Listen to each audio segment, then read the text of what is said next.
Seperti negeri-negeri lain di jajaran pantai barat Semenanjung yang mempunyai kawasan pantai, Selangor dijangka terjejas akibat air pasang besar selama 2 hari pada Ahad 15 November dan Isnin 16 November 2020. Keadaan ini mungkin berpunca daripada peralihan monsun timur laut atau musim tengkujuh. Dan untuk mengetahui lebih lanjut mengenai fenomena air laut pasang besar ini, bersedia di talian rakan setugas Fauzi Suhaimi yang melakukan tinjauan di Kuala Selangor. Fauzi, apa yang boleh digambarkan setakat ini keadaan di sana? Baik, terima kasih Hafizi di Bukit Kewangan. Saya kini dari kawasan ataupun wilayah Kelang membuat tinjauan pada sebelah pagi tadi di mana air laut pasang besar telah pun berlaku di kawasan Kelang ataupun di JC Pulau Ketam kira-kira pukul 5.44 pagi tadi, dan difahamkan kawasan itu telah pun berlaku dan ada limpahan air di kawasan ataupun di jalan-jalan raya. Namun keadaannya menurut ketua bomba di kawasan itu melaporkan keadaannya masih lagi terkawal dan tiada risiko kejadian banjir berlaku di kawasan itu.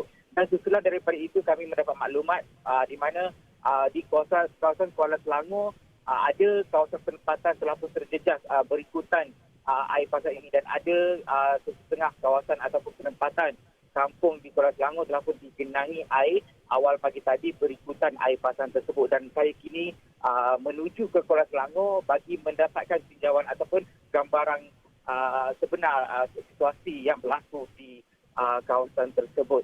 Dan berdasarkan maklumat awal daripada pegawai bomba di Kuala Selangor, mendapati ada 2 tempat yang terjejas, iaitu di Pekan Kuala Selangor yang melibatkan air naik sampai ke Jalan Persekutuan dan pesisir pantai di Kampung Sungai Janggut, di mana kampung di situ telah pun terjejas dan air naik ke kawasan perumahan berkenaan. Bagaimanapun kami masih belum sampai ke kawasan itu, dan yang pasti kami menuju ke kawasan itu untuk mendapatkan reaksi persediaan baik daripada pihak unit keselamatan serta penduduk-penduduk yang terjejas di situ.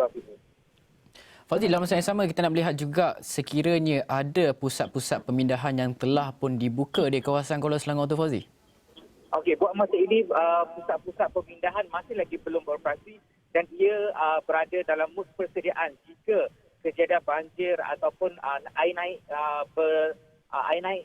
mendadak berlaku di kawasan sekitar Selangor ini. Dan difahamkan maklumat daripada bomba itu tadi, kawasan-kawasan pemindahan iaitu melibatkan 51 kawasan telah pun berada dalam mood persediaan untuk memastikan proses-proses pemindahan bagi penduduk yang terjejas akan dilakukan mengikut SOP-SOP yang ditetapkan.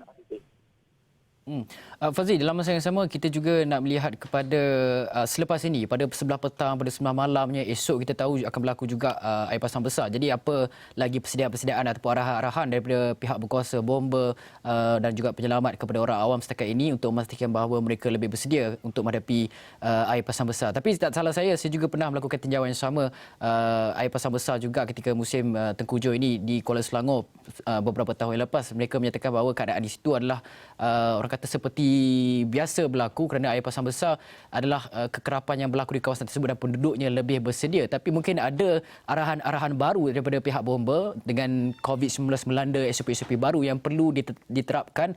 Pada pandangan Fauzi sendiri, bagaimana aspek komunikasi bomba kepada pihak kepada orang awam?